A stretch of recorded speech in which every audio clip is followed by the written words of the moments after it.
there's actually what we call the yellow book, so finance for non-financial managers, finance guidance for non-financial managers that SDC uses in terms of the procurement that they do. Issues around how do we involve parents and communities, monitoring of resource utilization, and the challenges there, and even governance capacity among SDCs. The need for stronger training and clear guidelines, limited access to technical support on financial and labor matters.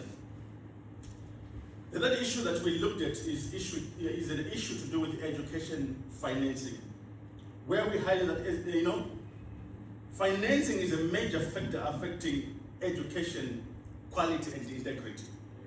The concerns that were raised are that limited funding reaching critical areas such as infrastructure.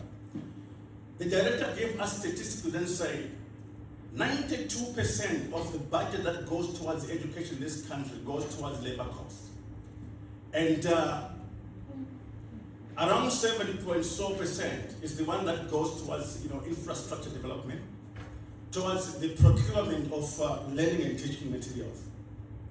So, high proportion of the budget allocated to employment costs, gaps between budget allocation and actual utilization. In fact, let me say allocation, disbursement, uneven disbursement. Up to now, we are now in July, right? And the ministry has received 37% of the budget from Treasury. And of the 37%, it has utilized 26%. And the 26%, the bulk goes towards employment costs. So those gaps are actually affecting education.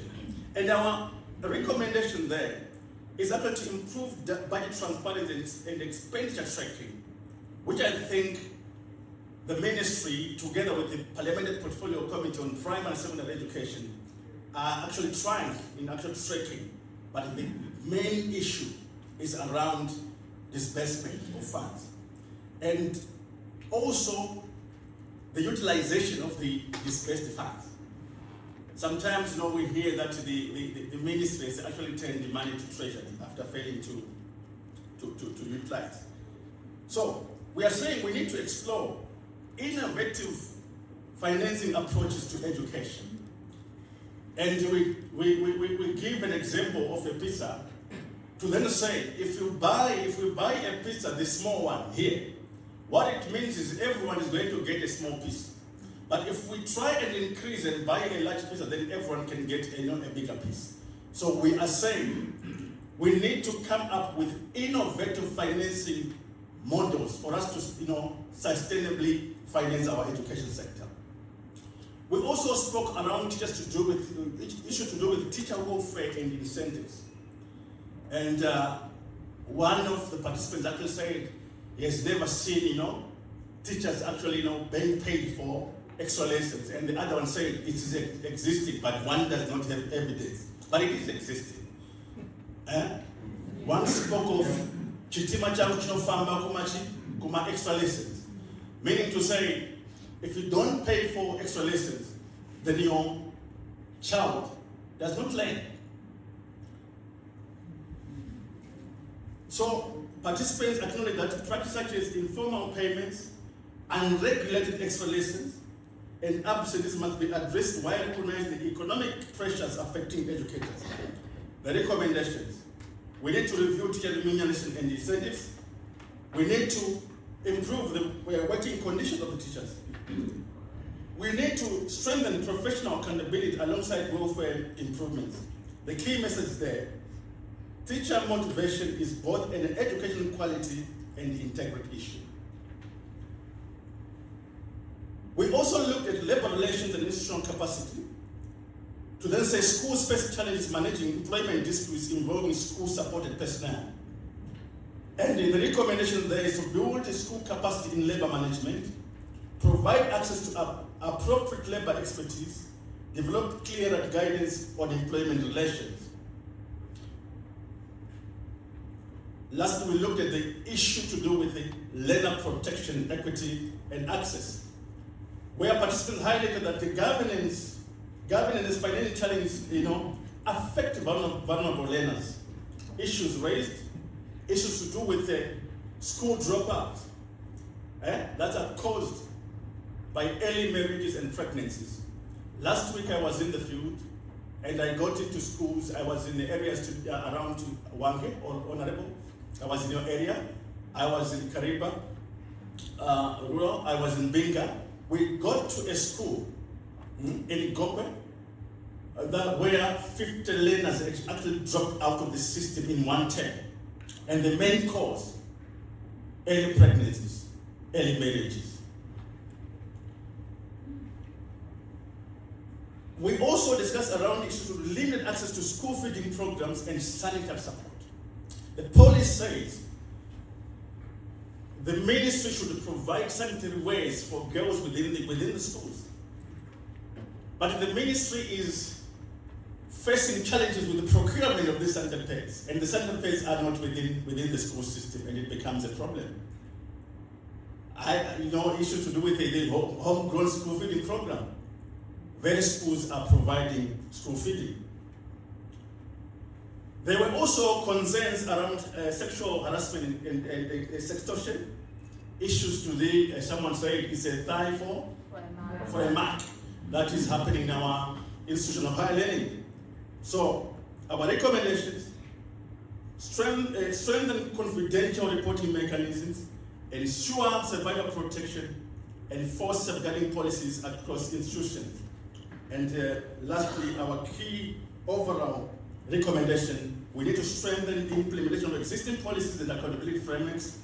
We need to develop sustainable education financing mechanisms to support teacher incentives, infrastructure, learning resources, and to ensure that vulnerable learners are in school. We need to improve teacher welfare while reinforcing professional standards. We need to increase transparency in education financing, procurement, and resource utilization. And lastly, we agreed that we need to strengthen SDCs and school governance structures through training and technical support. Thank you.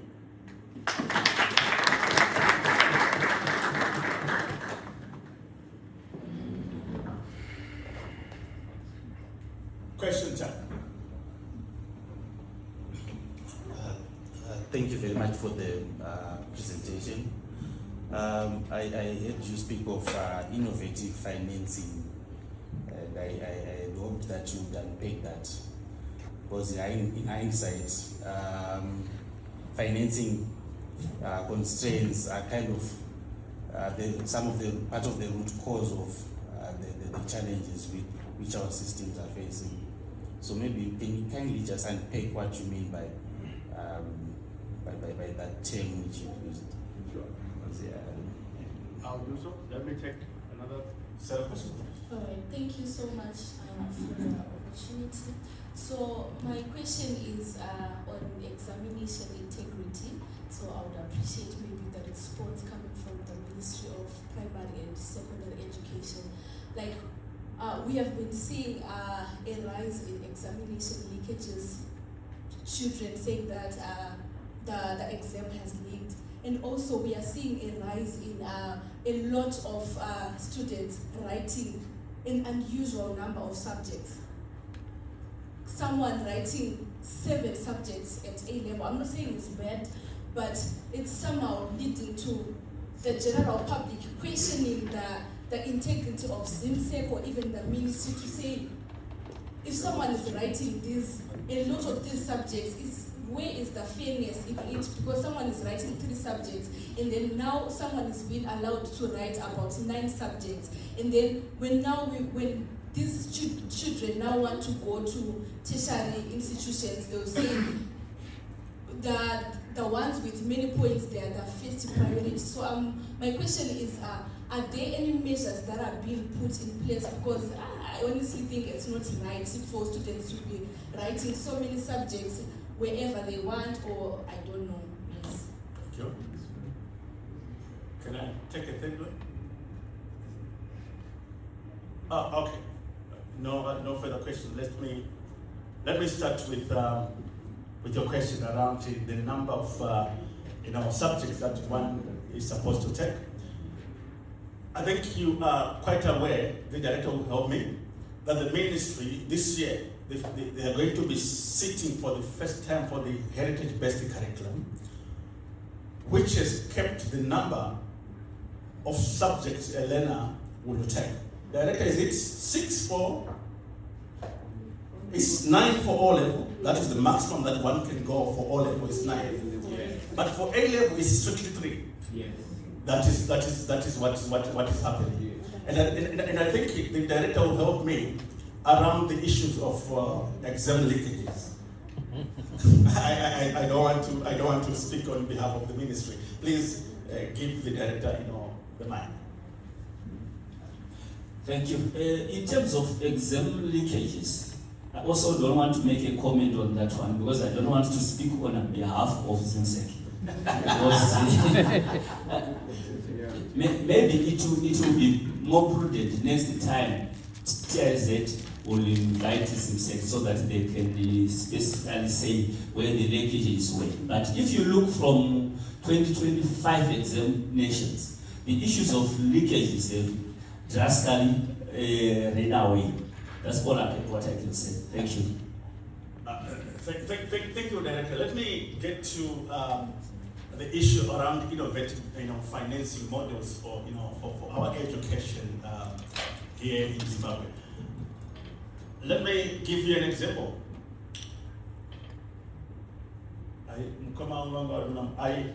Where is he?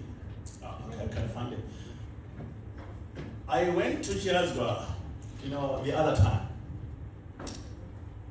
And next to the mine, there is a dilapidated school. Just next door to the mine.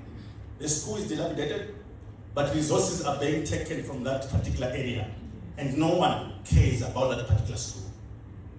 So when we're talking of other issues around innovative financing models for education, we are saying let's use the endowment of natural resources that God has given this country to fund our education.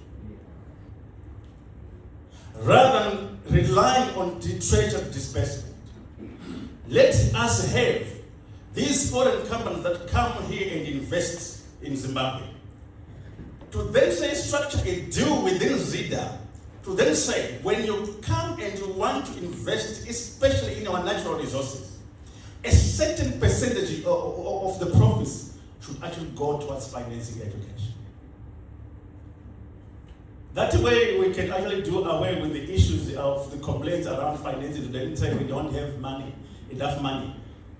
I heard here, our lithium is being taken from Bikita, going to benefit other countries, but our schools in Bikita are dilapidated. Our gold is being taken. Yeah. So that's what I can say in terms of innovative financing. Perhaps she wants to add.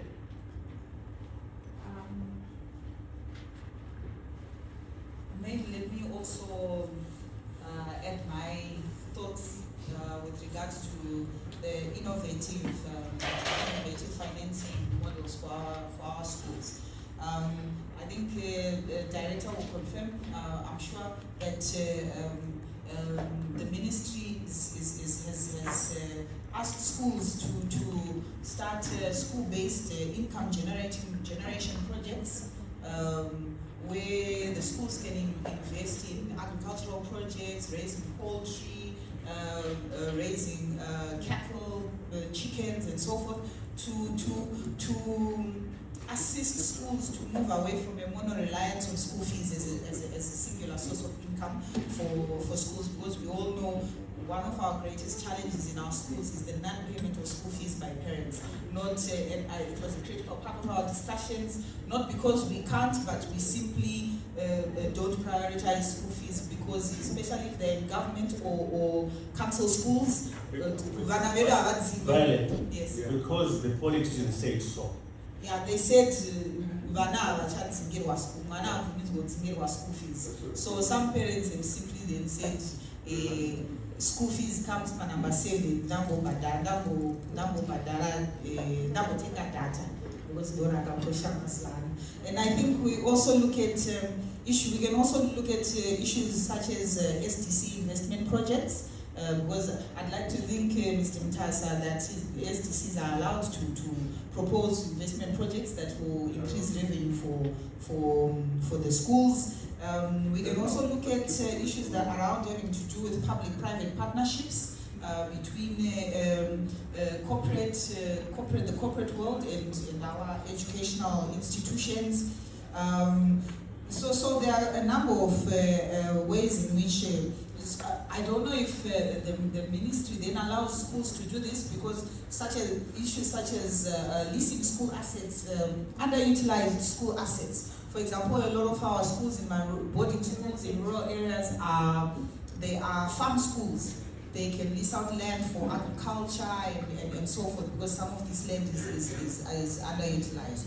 So, and I've been following with interest the current education financing bill proposal that is being pushed advocated for by ZNECDA, and I think through the ministry. I think part of what the bill looks at is also alternative funding models for schools. Actually, there are two processes. There's that bill and the school financing policy, which has been rejected twice by cabinet.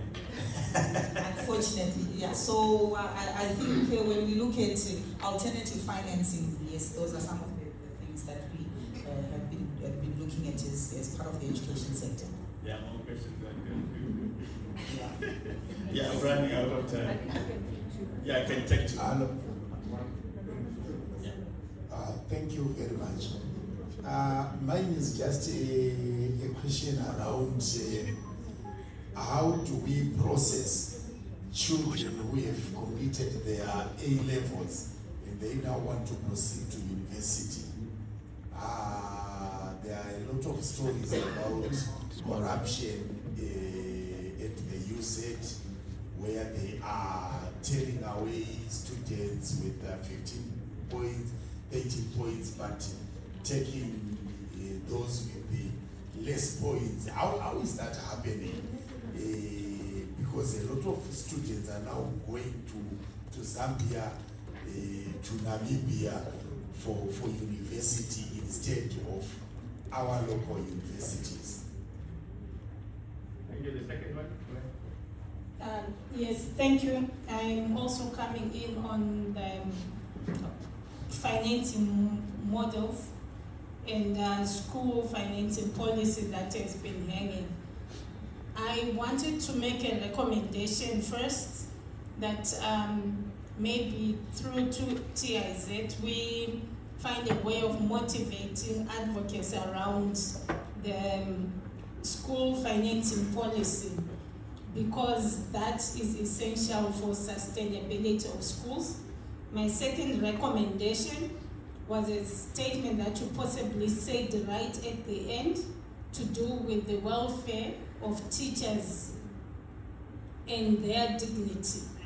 Because I think for a school, first and foremost, to hold ground is the dignity of the teachers and their welfare.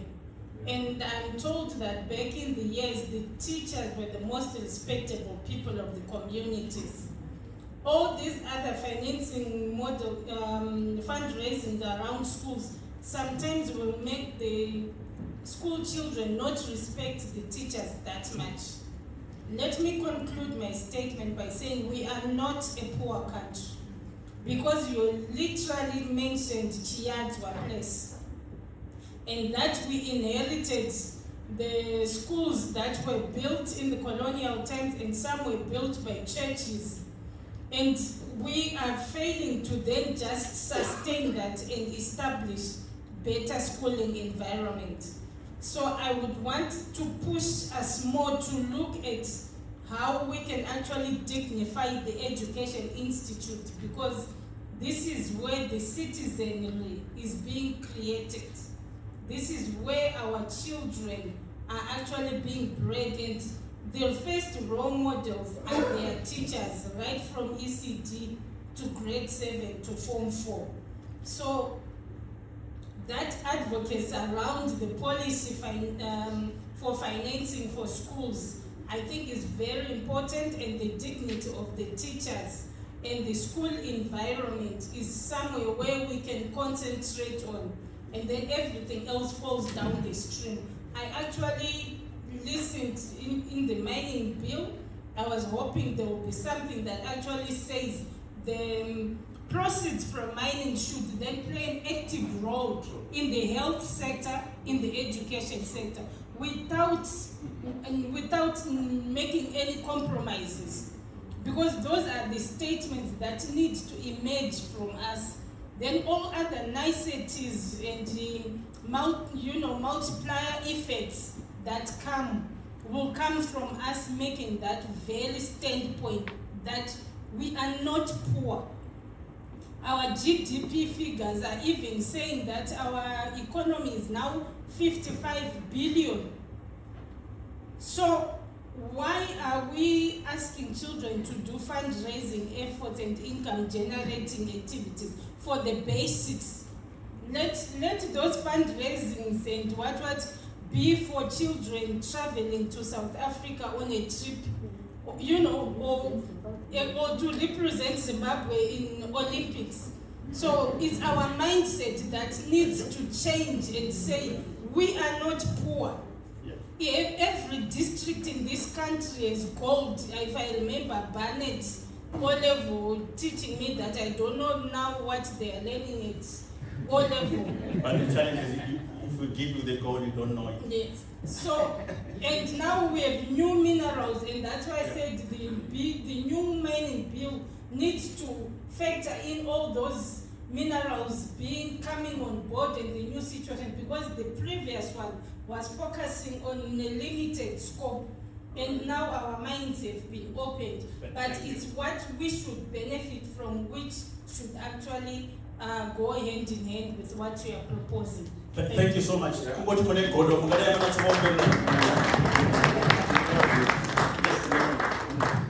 Thank you very much. Mine is very simple but complicated to some extent. We are talking of developing policies and so on and so on. But my big question is, when I approach you, let's say you are a doctor, I approach you and say, my head is not feeling well. You don't go straight to my leg and tie a bandage. You diagnose what happened to my head. And the thing is, this country was run through BIM. What happened to it? If we give answers to what happened to BIM, then whatever we are going to do in the future will be okay. But if we don't have answers to what happened to BIM and the challenges being faced in BIM, then we are going to make policies and policies and policies and always come back to the same problem. Thank you. Thank you so much. My brother asked me to then say, how is it happening? It is happening. Actually, that's what is happening. Anything can happen in Zimbabwe. Isn't it? When we want it to happen. Yeah, it is happening. And these are the issues that we are discussing with them, saying, how do you keep that? And I don't know whether is there anyone who is representing, institution of higher education to answer to that. I'm sorry, corporate. I'm being told to leave the stage now. But I've got the mic here. So my point in turn is what they've just said. Being an accountability summit, we need to hold the government to account. Because government has absconded its role. When we talk of financing models for SDC, these are complementary. But what happened? We departed from the point. It's government that should be funding education. And then we talk of the SDGs and NSD 1 and 2.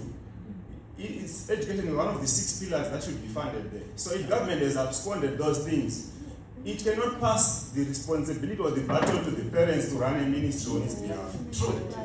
Yes. I do agree. Let me part with this. I do agree with you. Section 75 of the Constitution says it is the mandate of the government to provide education. The Education Act is amended in 2020, provides for free basic state funded education. And when it goes on to define basic state funded education, free education from ECD to Form 4. So it is government that should. I do agree. So let's bring it to front. And now you see now there's a higher chunk in the budget allocation, but then disbursement, nothing goes to those ministries. Yeah. So that's a big problem. So it's the people again. Yeah, there's nothing that's coming out of people.